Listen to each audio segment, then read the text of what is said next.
मुलींचा भेदभाव थांबवण्यासाठी हे सर्व कायद्यामध्ये तरतूद आहे, परंतु त्याची अंमलबजावणी करणं खूप गरजेचं आहे। आणि त्या अंमलबजावणी करताना फक्त शासनाचा रोल नाहीये, त्याच्यासोबत गावाचे नागरिक म्हणून आपला पण रोल आहे की कुठेही काही चुकीचा होत असेल, काही गैरकृत्य होत असेल त्याची माहिती देणं, ते थांबवण्याचा प्रयत्न करणं आणि समाज म्हणून त्याच्यावर प्रेशर करणं की ते तसं गैरकृत्य करू नये, हे आपली जबाबदारी आहे। त्याच्यासोबत सुरुवातीपासून म्हणजे ज्यावेळी जन्म होतो तेव्हापासून भेदभाव होतो अशी घटना घडतात आणि त्यामुळे आता अशी परिस्थिती झालेली आहे की आपले जिल्हा किंवा आपले डिव्हिजन जे आहे मराठवाडा डिव्हिजन त्यामध्ये मुलींचा जे जन्मदर आहे ते खूप कमी झालेला आहे आणि त्यामुळे आज जिल्हाभरात प्रत्येक मंडलमध्ये अशा प्रकारचे कार्यक्रम आयोजित केलेला आहे जेणेकरून प्रत्येक स्कूल किंवा गावच्या ठिकाणी जनजागृती करता येईल की हा विषय किती गंभीर आहे आणि जर असा कंटिन्यू राहिला तर पुढे समाजमध्ये आणि देशाच्या विकासामध्ये पण त्याचा गंभीर परिणाम होणार आहे। ज्यावेळी जन्म होतो तेव्हापासून आयुष्याच्या शेवटपर्यंत कोणत्याही प्रकारचा भेदभाव होऊ नये, त्यासाठी इम्पॉर्टंट आहे की शिक्षणामध्ये मुलं आणि मुली त्यांना समान संधी दिली पाहिजे, त्यांचं शिक्षण पूर्ण झालं पाहिजे। 12वी नंतर त्याचा जे पुढचा ग्रॅज्युएशन आहे तोपर्यंत किमान त्याचा एज्युकेशन झाला पाहिजे जेणेकरून एम्प्लॉयमेंटमध्ये त्यांना प्रॉपर संधी मिळेल। एम्प्लॉयमेंटमध्ये पण आपल्याला माहित आहे की असे काही विविध नोकरी आहे, व्यवसाय आहे ज्यामध्ये मुलींचं पार्टिसिपेशन जास्त आहे, पण काही व्यवसायामध्ये मुलींचं पार्टिसिपेशन खूप कमी आहे। स्टेम वर्ड कोणी ऐकलेला आहे का? STEM ऐकलेला नाही। तो स्टेम म्हणजे विज्ञान, गणित, इंजिनिअरिंग आणि म्हणजे हा 3 विषय जे आहे जे देशाचे भौतिक विकासासाठी सर्वात महत्त्वपूर्ण आहे। आपल्याला असेल की जे इंजिनिअरिंग इन्स्टिट्यूट्स आहे, वेगवेगळे जे इंजिनिअरिंगचे फील्ड्स आहेत त्यामध्ये मुलींचं पार्टिसिपेशन कमी आहे, आपल्याला ते वाढवायचे आहे।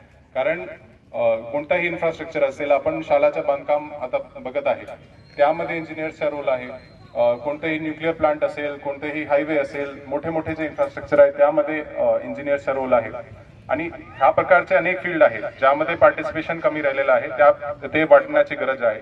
आणि घरी पेरेंट्सची जबाबदारी आहे की त्यांनी मुलींना एक्सपोजर दिला पाहिजे की अशा प्रकारचे करिअर ऑप्शन्स त्यांच्याकडे आहेत। जर आपण तसं केलं आणि स्कूलच्या माध्यमातून करिअर फेअर किंवा विविध प्रकारचे मार्गदर्शन सेशन आयोजित केले तर नक्की त्यांना पण माहिती मिळेल की अशा प्रकारची संधी आपल्याकडे आहे।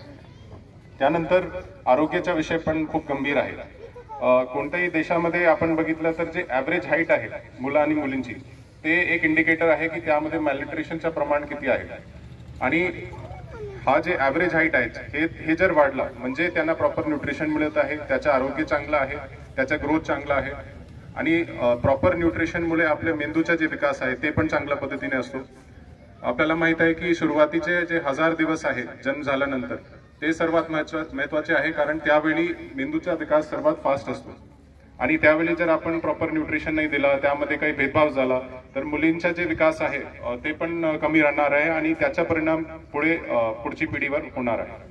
आजच्या कार्यक्रममध्ये आरोग्याबद्दल, महिला बाल विकासचे जे विषय आहे त्याबद्दल पण जनजागृतीसाठी व्याख्यान ठेवलेले आहे।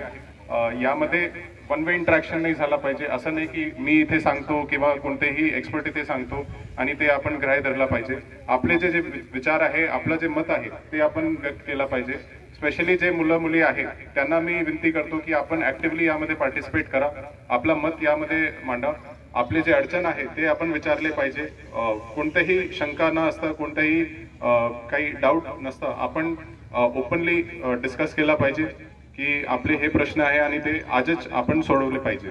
आणि याच्यानंतर एक दूत म्हणून आपण प्रयत्न केला पाहिजे की आपल्या गावामध्ये कोणत्याही प्रकारचा भेदभाव होऊ नये, कुठेही चाइल्ड मॅरेज होत असेल, कोणत्याही प्रकारचा असं कृत्य होत असेल जे कोणत्याही कायद्यामध्ये बाधित आहे त्याची माहिती आपण दिली पाहिजे। ते आपण अनॉनिमसली दिली ते पण चालेल, पण अशा प्रकारे जर आपण एक चांगला नागरिक म्हणून काम केलं तर नक्की समाजामध्ये बदल घडवता येईल आणि आपली जी पुढची पिढी आहे त्यांना एक समान संधीची एक पॉसिबिलिटी मिळेल।